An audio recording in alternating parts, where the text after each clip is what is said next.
We're back for Your Ears Only. I'm David Alpern. I'm Catherine Herzog with this news quote. His words, "I should have done more, I think I'll keep in my memory." That was Larry Foster after the death of his friend Joe Paterno, the iconic Penn State football coach, from lung cancer at age 85, only months after being fired for not doing enough about a report that defensive coordinator Jerry Sandusky had sexually assaulted a young boy in his team's showers. Now this. It's coming on Christmas, they're cutting down trees, they're putting up reindeer and singing songs of joy and peace. So I wish I had a river I could skate away on. But it don't snow here, it stays pretty green. I'm gonna make a lot of money and I'm gonna quit this crazy scene. I wish I had a river I could skate away on. It was a truism of the 1960s, I always thought, that very few could perform the songs of the fabulous singer-songwriters like those artists themselves. Joni Mitchell, James Taylor, Janis Joplin, Paul Simon, Leonard Cohen. But I was truly impressed several weeks ago to hear not imitation but interpretation by a young singer-actress named Lauren Fox, nailing the mood and manner of the Joni Mitchell classic River and others. Fox has created a whole tribute show to a pair of those legendary performers, both Canadians, not coincidentally. It's called Love, Lust, Fear, and Freedom, the songs of Joni Mitchell and Leonard Cohen, which she brings back to Manhattan's Metropolitan Room in February.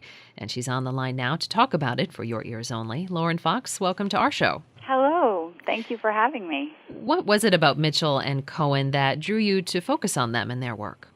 It's very simple. They're my two favorite songwriters. I actually discovered both of them when I was a child. My father played me the Judy Collins album Wildflowers, and she had done several of their songs on the album, and I was obsessed with this album when I was a child, and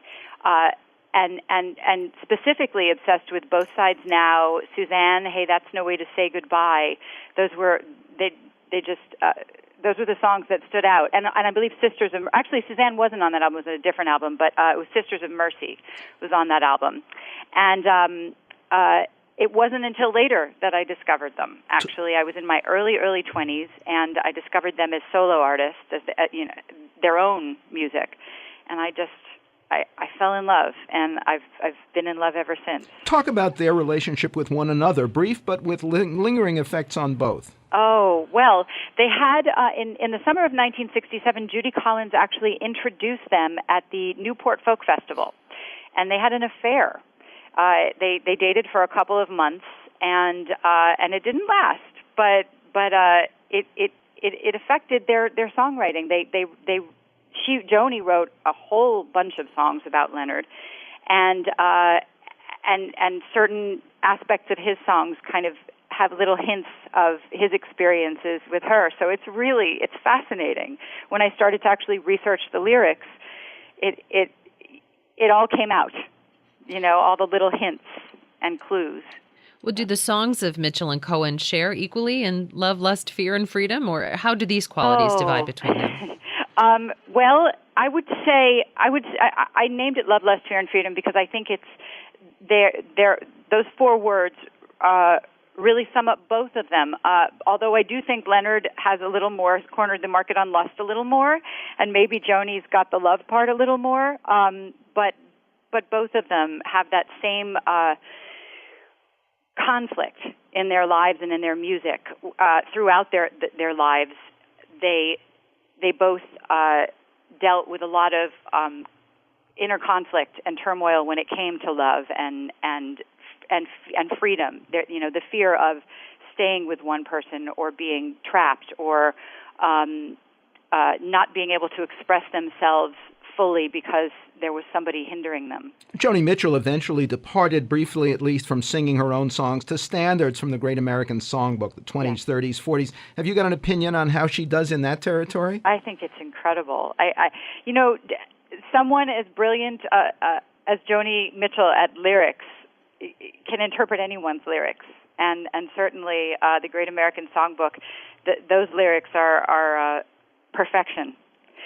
So I think she did a wonderful job. I really do. And what kind of music and other art has Leonard Cohen been making in his later years?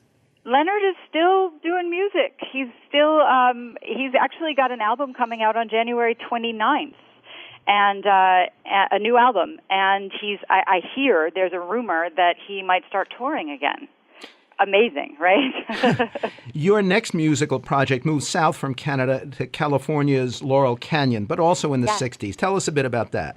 Okay, it's called Canyon Folkies, and it's a history of the decade between the mid-60s and the mid-70s. In Laurel Canyon, there was this incredible magical movement going on where Joni Mitchell, Jackson Browne, James Taylor, Bob Dylan, Joan Baez, the Mamas and the Papas, the Byrds, the Lovin' Spoonful, the Doors, the Eagles, the list goes, Carole King, the list just goes on and on and on. And they were all there at the same time creating, and young and full of this incredible creative energy. And they were creating and collaborating and dating. And it was just this magical time in this beautiful place. Have you been there yourself? I have. I lived in Los Angeles for years, and Laurel Canyon was one of my favorite places. So I have a very personal connection to it. I actually lived there for a little while as well. Lauren Fox brings her show of Joni Mitchell and Leonard Cohen songs to Manhattan's Metropolitan Room February 1st and 16th, and maybe later to a room near you. Meanwhile, here's a bit more of her singing Mitchell. I wanna have fun, I wanna shine like the sun, I wanna be the one that you wanna see. I wanna knit you a sweater, I wanna write you a love letter, I wanna make you feel better, I wanna make you feel free. And this has been For Your Ears Only.